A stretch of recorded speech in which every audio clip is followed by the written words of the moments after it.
Nesse vídeo eu quero concluir a discussão, ou melhor, a apresentação do que seja ou do que significa sentença como uma das unidades da gramática descritiva. Então, sentença, eu já gravei um vídeo parte 1 e hoje farei isso com a parte 2 para finalizar este importante assunto. Esta aqui é uma unidade da gramática descritiva, juntamente com fonema, a sílaba, o morfema, que são diversos tipos, a palavra, o sintagma e sentença. São todos esses que eu acabei de mencionar, os elementos constitutivos ou as unidades da gramática descritiva. Lembrando, eu estou gravando uma playlist nesse canal, estou construindo uma playlist nesse canal de forma bem lenta e gradual sobre gramática. E gramática não é apenas, pelo menos do ponto de vista teórico, aquela gramática, teórico eu digo linguístico mesmo, né? Não existe apenas a gramática normativa, que aqui no livro ele traz como gramática, vamos ver aqui certinho o nome para a gente não falar tanta bobagem assim, né? Então a gramática prescritiva, né? Que seria a nossa gramática normativa, vamos dizer assim. E aí este livro que eu vou mostrar agora apresenta 4 teorias sobre a língua básicas, né? Então aqui está o texto, Gramática do Português Brasileiro, a Taliba de Castilho. E aí as 4 teorias básicas sobre a língua, cada uma traz uma definição de língua que, por sua vez, trazem também uma gramática diferente. Por exemplo, língua como um conjunto de produtos estruturados é a gramática descritiva, esta que estou gravando atualmente aqui no canal. Língua como um conjunto de processos estruturantes é a gramática funcionalista cognitivista, a língua como algo funcionalista cognitivista. A língua como um conjunto de produtos e processos de mudança refere-se à gramática histórica. E, por fim, a língua como um conjunto de usos bons, ou seja, a gramática prescritiva. Então, está feita a introdução. Vamos ao tópico de hoje sobre sentença da perspectiva, ou pela ótica, ou pela perspectiva da gramática descritiva como último, ou como última unidade constitutiva ou unidade dessa gramática. Câmara Júnior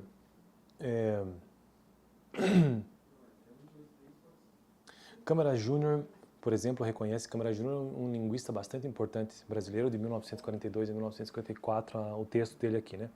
Por exemplo, reconhece que a frase sentença é uma entidade heteróclita, acha-se integrada numa situação cujos elementos concretos muitas vezes complementam e surpreendem as deficiências da parte linguística. Com essas palavras, Câmara Júnior está afirmando que mais de uma realidade se acolhe na sentença, desde aquela que integra a parte linguística, isto é, uma estrutura fonológica e gramatical, até aquela que se apresenta como o termo situação, isto é, as dimensões semântica e pragmática da sentença.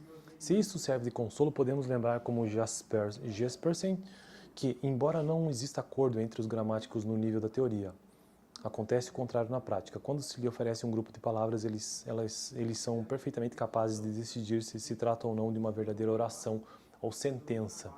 Apesar de tudo, os modelos descritivistas conseguiram dar conta da estrutura aparente das sentenças, propondo que elas também exemplificam as regras descritivas quanto às sílabas, do morfema, da palavra e do sintagma. Ou seja, existe um especificador que é o sujeito mais o núcleo sujeito, mais o núcleo que chegamos ao verbo, mais o complementador que são os argumentos internos.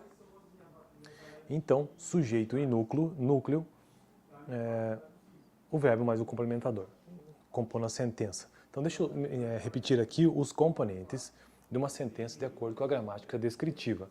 Especificador, o sintagma, né? Especificador.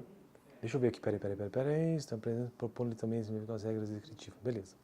Tá, então vamos lá. Sujeito, núcleo, verbo, complementador, argumentos internos. Analisando as primeiras sentenças do exemplo 1, obtém-se o seguinte quadro. Então vamos ver esse quadro, que eu vou deixar para o próximo vídeo, talvez, constituintes da sentença. Eu acho que sim, eu vou continuar no texto hoje, tá? Então a regra 5 corresponde à teoria, essa regra que eu acabei de falar, né? Sobre especificador, sujeito, núcleo, verbo, complementador, argumentos internos. A regra 5 corresponde à teoria da X barra da gramática gerativa de Mioto. ela não esgota aqui sua capacidade explanatória. Veja também como é possível encontrar linhas de forças das definições de sentenças consultando o capítulo 1º, abordagem da sentença. Para análise de outras propriedades de sentença, veja também os capítulos de estrutura funcional da sentença. Beleza. Resumindo o que se disse em 1.1, constata-se que unidades linguísticas tais como o fonema, o morfema, o sintagma e a sentença reúnem em si as propriedades de regularidade, determinação e lugar de figuração no enunciado.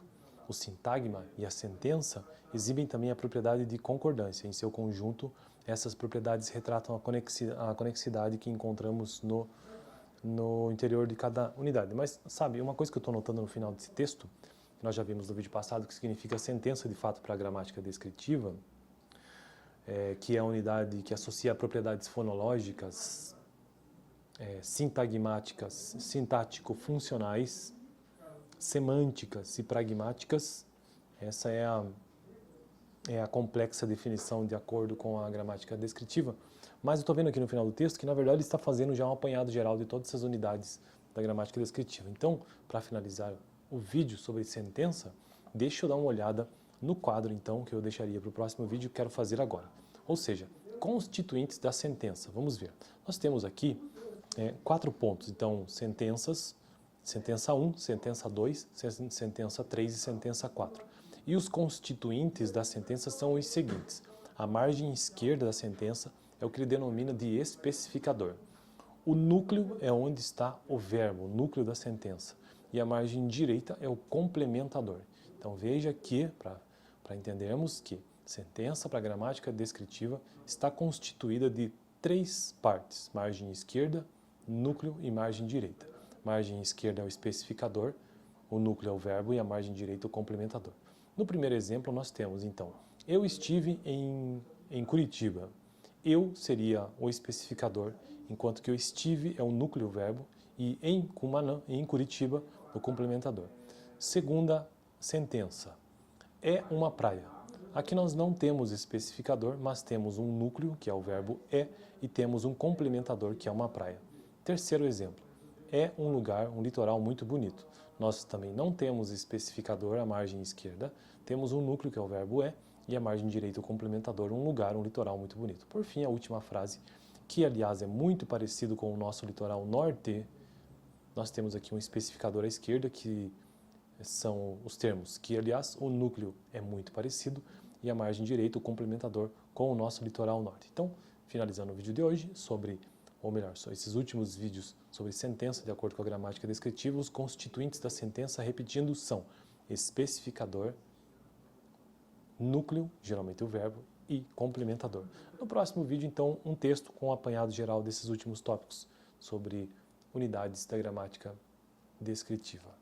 Valeu, ixi, vou ter que desligar manualmente hoje.